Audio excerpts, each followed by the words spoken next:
Alors, on entend beaucoup parler de design pattern, de méthodes agiles, de test-driven development.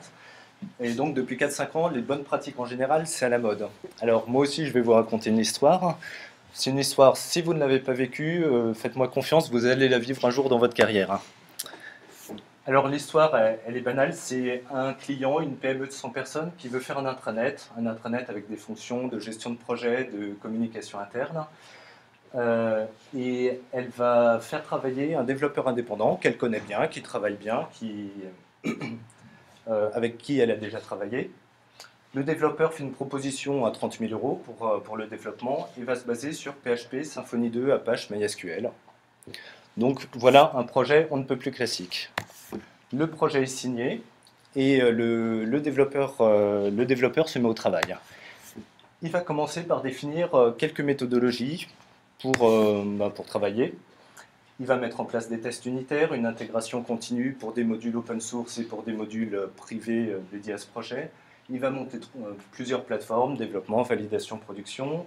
Il va mettre en place des outils de gestion de projet, Pivotal Tracker pour l'agilité. Il va mettre Active Collab pour discuter avec son client, pour faire des docs. Ensuite, il va travailler un peu sur l'architecture de son projet pour que ça ne parte pas en développement spaghetti. Je passe très vite, mais c'est normal. Hein. Si vous ne retenez pas tout, c'est pas grave. Hein.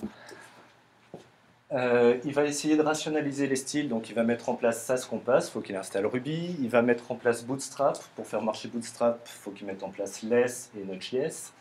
Ensuite, il va avoir des modules Symfony 2 réutilisables. Pour pouvoir utiliser ces modules Symfony 2, il faut qu'il installe un serveur de package Satis, parce que ces modules sont privés. Ensuite, il va installer une gestion de conf avec Git et GitLab pour avoir une interface un peu sexy, des systèmes de déploiement pour pouvoir montrer à son client au fur et à mesure l'avancement de son truc. Il va essayer de rationaliser son code JS avec une stack relativement standard, jQuery, jQuery UI, Backbone, Require.js. Donc là, pour l'instant, on n'a vraiment que du standard. Le client, ce qu'il veut, c'est que ce soit un intranet hyper performant, qui réponde au doigt et à l'œil avec des fonctions sexy, pas être obligé de changer de page à chaque action, parce qu'il y a des gens qui vont utiliser ce truc-là 8 heures par jour.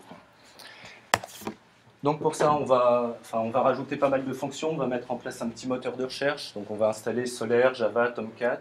L'indexation dans un moteur de recherche, c'est toujours un peu long. Donc on va le faire en tâche de fond, on va mettre un serveur de file d'attente, RabbitMQ en Erlang.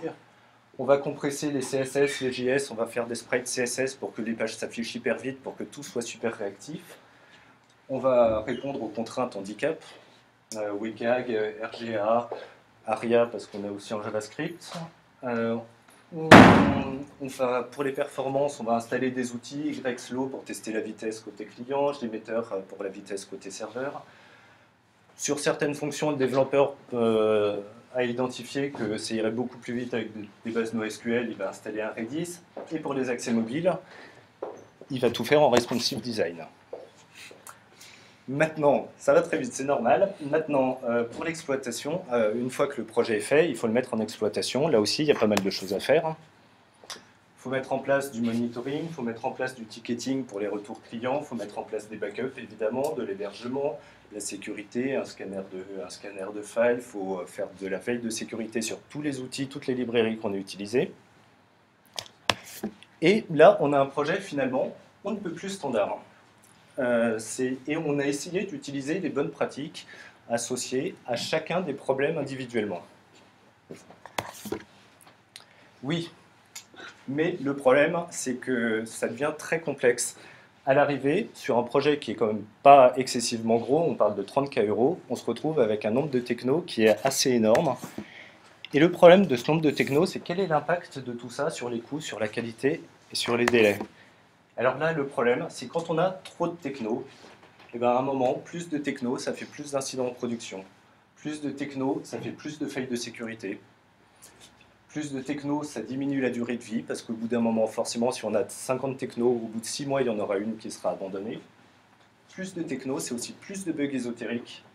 Ce que j'appelle un bug ésotérique, c'est à la frontière de deux technos, les deux technos ne vont pas papoter ensemble, il va y avoir un bug à l'intérieur d'une techno, il va y avoir des fonctions de la techno qui ne sont pas du tout documentées. En fait, sur un projet, on passe la moitié de son temps sur des bugs ésotériques. Donc plus de techno, c'est plus de bugs ésotériques. Et plus de techno, bah, c'est moins d'expertise de développeur. On peut être expert dans 10 techno, on n'est pas expert dans 50. Et après, toujours dans mon histoire, le développeur, bah, il a trouvé un autre projet. Il va faire grossir sa structure, et là, il faut qu'il embauche quelqu'un pour lui refiler le bébé. Et donc, il doit intégrer quelqu'un dans l'équipe.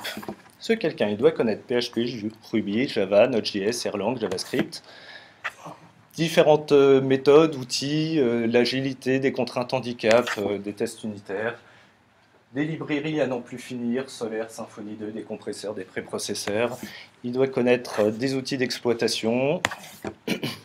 Et bien sûr, il arrive dans un projet qui est complexe et il arrive alors que toute l'architecture est figée. Donc en plus, il doit être conciliant, patient et ouvert. En plus d'être compétent. On cherche bien un développeur. Hein.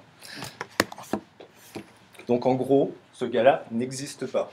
Ne rêvez pas, vous ne le trouverez pas.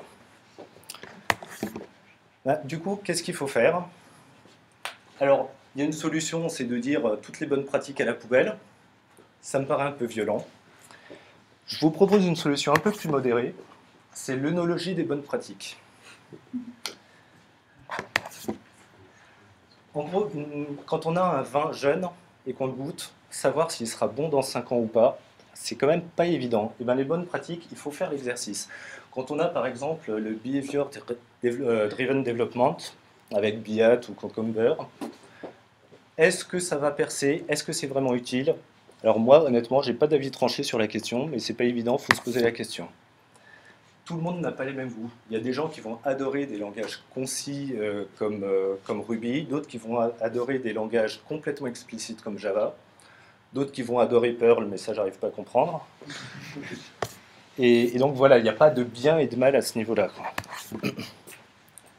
Les accords mais-20, alors ça, on peut essayer d'appliquer la bonne pratique à chaque micro-problème d'un projet.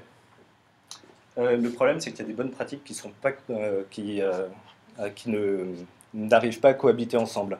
Si dans le même projet, vous mettez LESS, SAS et des CSS natives, tout ce que vous réussirez à faire, c'est perturber les neurones de votre développeur, parce qu'il ne saura jamais dans quel contexte il est, dans quelle syntaxe il est. Voilà, il faut réfléchir à la compatibilité des pratiques que vous utilisez. Mais par contre, les soirées dégustation, c'est important. Du Human Talk, des Coding Dojo, c'est important de connaître les bonnes pratiques, c'est important de toutes les tester, c'est important de savoir qu'elles existent. Si on rentre un peu bourré le soir, tant qu'on est entre potes, ça n'a pas vraiment de conséquences. Par contre, quand on est avec un client, être rond comme un ballon, ça fait mauvais genre. Donc là, il faut plutôt utiliser les bonnes pratiques avec modération et pas tout mettre dans son projet.